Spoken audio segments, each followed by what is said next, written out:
दृष्टि आईएएस के in focus programme में एक बार फिर आपका स्वागत है। मेरा नाम है मनीष। दुबई में चल रही COP 28 की बैठक में भारत ने 8 देशों के साथ मिलकर ग्लोबल रिवर सिटीज अलायंस को लॉन्च किया है। क्या है ये ग्लोबल रिवर सिटीज अलायंस और क्या है इसके उद्देश्य, इसके संपूर्ण परिप्रेक्ष्य पर आज इन फोकस के प्रोग्राम में हम चर्चा करेंगे और हमारे टॉपिक का नाम होगा भारत के नेतृत्व में लॉन्च हुआ ग्लोबल रिवर सिटीज अलायंस। सबसे पहले देखते हैं कि इस पूरे टॉपिक के अंतर्गत हमारी चर्चा के क्या पक्ष होंगे। सबसे पहले हमने उस खबर को जान लिया है जिसके कारण ये टॉपिक चर्चा में आ जाता है। आप जानते हैं कि पिछले कुछ दिनों से यूनाइटेड अरब अमीरत यानी संयुक्त अरब अमीरात के दुबई में COP 28 की बैठक चल रही है और इसी दौरान भारत ने 8 देशों के साथ मिलकर एक ग्लोबल रिवर सिटीज अलायंस को लॉन्च किया है, जिसके कारण ये पूरा टॉपिक चर्चा में आ जाता है।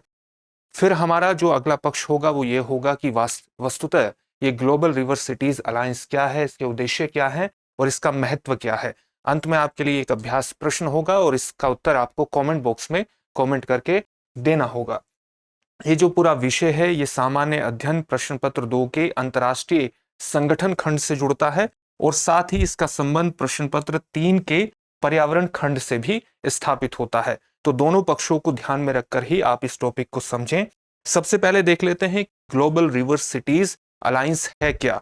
जैसा कि आपको बताया कि COP 28 की बैठक में इसको लॉन्च किया गया और इसको लॉन्च क्यों किया गया, इसको लॉन्च किया गया वस्तुतः सतत शहरी विकास के अंतर्गत नदियों के संरक्षण को यानी सतत शहरी विकास के लक्ष्यों को प्राप्त करने के अंतर्गत एनवायरमेंटल कंसर्न को भी ध्यान में रखना और उसमें नदी केंद्रित विकास को बढ़ावा देना। नदी केंद्रित यानी इसके संरक्षण के साथ साथ इसके संरक्षण को सतत शहरी विकास में प्रोत्साहित करने के अंतर्गत इस ग्लोबल अलायंस को लॉन्च किया गया है। इसकी प्रेरणा कहां से मिली है? इसकी प्रेरणा मिली है रिवर सिटीज अलायंस, जिसकी शुरुआत भारत में नवंबर 2021 में की गई थी और यह वस्तुतः संयुक्त पहल थी भारत के जल शक्ति मंत्रालय की और आवास और शहरी मामलों के मंत्रालय की।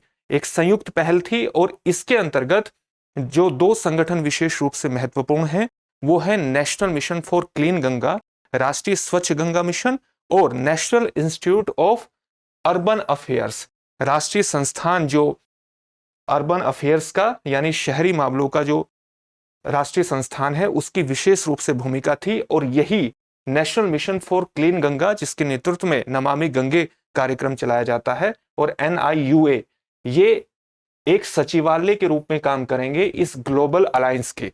इसमें भारत सहित 9 देश शामिल होंगे। इस ग्लोबल रिवर सिटीज अलायंस में वे कौन कौन से देश शामिल होंगे भारत के अलावा? जैसे यूरोप से 2 देश शामिल हैं, डेनमार्क और नीदरलैंड्स। इसी प्रकार से अफ्रीका से 2 देश शामिल हैं, घाना और इजिप्ट। एशिया से भारत के अलावा 3 देश शामिल हैं, जापान, कंबोडिया और भूटान। इसके अलावा ओशियाना से 1 देश शामिल है, ऑस्ट्रेलिया।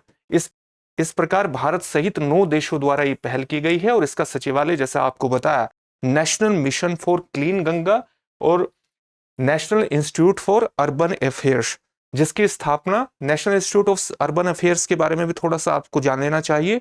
ये भारत में शहरी विकास प्रबंधन के अंतर्गत अनुसंधान, प्रशिक्षण और सूचना के प्रसार का कार्य करता है और इसकी स्थापना 1976 में की गई थी। और इसका जो रजिस्ट्रेशन है, जैसे हमारे यहाँ सोसाइटी रजिस्ट्रेशन एक्ट 1860 के तहत 1976 में इसकी स्थापना हुई थी।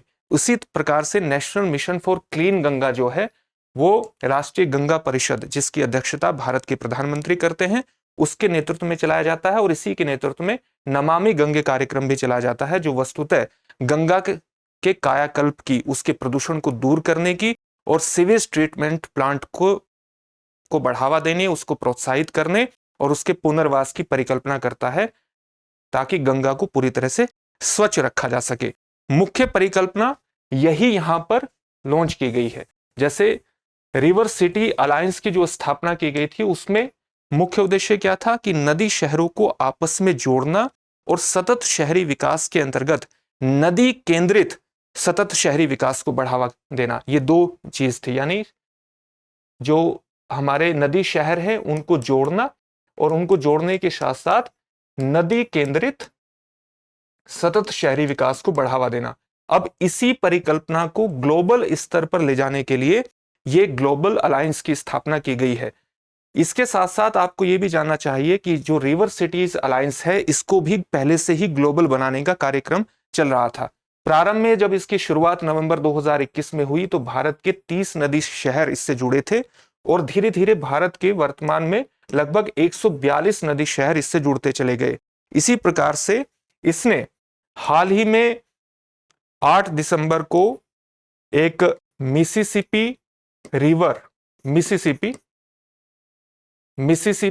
River cities and town initiative के साथ एक मेमोरेंडम ऑफ कॉमन पर्पस पर साइन किया है, जिसके माध्यम से Mississippi river cities and town initiative में मिसिसिपी नदी के किनारे स्थित 124 नदी शहर शामिल हैं और इस मेमोरेंडम ऑफ कॉमन पर्पस के माध्यम से इनमें एक सहयोग की स्थापना करके सतत शहरी विकास में नदी केंद्रित सतत शहरी विकास को बढ़ावा देना है और साथ ही इस बात को स्वीकार करना है कि जलीय तंत्र के जो ऐसे शहर हैं जिनके आसपास किसी न किसी प्रकार का जलीय तंत्र स्थापित है, उस जलीय तंत्र के एक इकोसिस्टम का निर्माण करना, उसको स्वच्छ करना, ताकि एक ऐसे शहरी लैंडस्केप की स्थापना की जा सके जो संपूर्ण रूप से नदियों के भी पर्यावरण के साथ सामंजस्य स्थापित करता हुआ दिखाई दे। इसी परिकल्पना को ग्लोबल लेवल पर ले जाने के लिए इसकी स्थापना की गई है। इसका जो समर्थन किया है इस अलायंस का हाल ही में, तो विश्व बैंक, एशियन डेवलपमेंट बैंक और Asia infrastructure and investment bank द्वारा इसका समर्थन कर दिया गया है। उनके पहले वक्तव्य इसके समर्थन में आए हैं।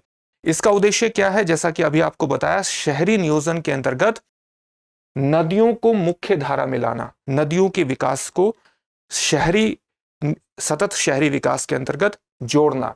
और इसमें क्या किया जाएगा कि विभिन्न नदियों के किनारे स्थित विभिन्न शहरों में एक सूचना का नेटवर्क स्थापित करना, ताकि वे एक दूसरे के अनुभवों का इस्तेमाल कर सके और आपस में ज्ञान का आदान प्रदान कर सके। तो ज्ञान का आदान प्रदान करना, एक दूसरे को तकनीकी सहायता मुहैया करा करके एक दूसरे की क्षमता का निर्माण करना इसका महत्वपूर्ण उद्देश्य है।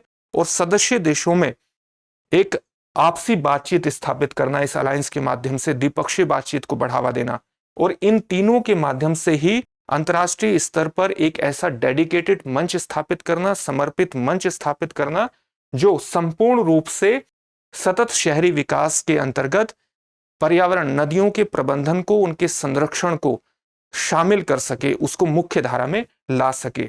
और इसी के साथ साथ सतत शहरी विकास में एक ऐसी दृश्याकृति, यानी जो हमारा अर्बन लैंडस्केप है, उसमें एक ऐसी संपन्न लैंडस्केप की स्थापना करना जो नदियों को पूर्ण रूप से नदियों के साथ सामंजस्य स्थापित कर सकता हो।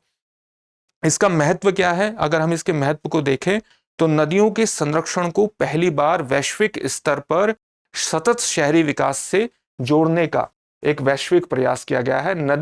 नदी संरक्षण और सतत जल प्रबंधन की दिशा में यह एक पहला प्रयास है और साथ ही नदी प्रबंधन के विषय को एक वैश्विक महत्व का विषय यह बनाता है पूरा का पूरा जो अलायंस है। साथ साथ जैसा कि अभी आपको बताया गया था कि सतत शहरी विकास में नदियों के संरक्षण को जोड़ने का पहला प्रयास है वैश्विक स्तर पर। ये भारत के लिए किस प्रकार से महत्व है? आप जानते हैं कि भारत ने दिसंबर 2015 में पेरिस में जो पेरिस एग्रीमेंट हुआ था, पेरिस जलवायु परिवर्तन सम्मेलन हुआ था, वहां पर एक अलायंस, इंटरनेशनल सोलर अलायंस की स्थापना की थी फ्रांस के साथ मिलकर। इसके बाद भारत द्वारा वैश्विक स्तर पर लॉन्च किया जाने वाला भारत के नेतृत्व में दूसरा मंच है ग्लोबल रिवर सिटीज अलायंस। इस प्रकार से जहां विश्व में जितने भी अंतर्राष्ट्रीय अलायंस बन रहे हैं वो किसी न किसी प्रकार की भू रणनीति, भू राजनीति और अंतर्राष्ट्रीय आर्थिक और वित्तीय महत्व को प्रदर्शित करते हैं, किसी न किसी तरह से रणनीतिक महत्व को प्रदर्शित करते हैं। वहीं इस प्रकार के अंतर्राष्ट्रीय मंच स्थापित करके इंटरनेशनल ऑर्डर में भारत का एक सॉफ्ट पावर के रूप में विकास को सुनिश्चित करने में इनकी विशिष्ट भूमिका हो सकती है और इंटरनेशनल ऑर्डर में भारत की एक महत्वपूर्ण सकारात्मक छवि के निर्माण की दिशा में यह एक महत्वपूर्ण कदम है। अंत में इससे संबंधित एक प्रश्न देख लेते हैं। प्रश्न क्या है? ग्लोबल रिवर सिटीज अलायंस में कौन से देश शामिल हैं? Bharat, Japan, Bhutan, Australia, Netherlands या मिस्र? आपके ऑप्शंस हैं केवल 1 और 2, केवल 1, 2, 3, 4 या केवल 1, 4, 5, 6 या सभी, उपर्युक्त सभी 6 के 6 देश शामिल हैं। इस प्रश्न का उत्तर आप हमें कमेंट बॉक्स में कमेंट करके जरूर दीजिए। फिर से एक नए सेशन में आपसे मुलाकात होगी। धन्यवाद।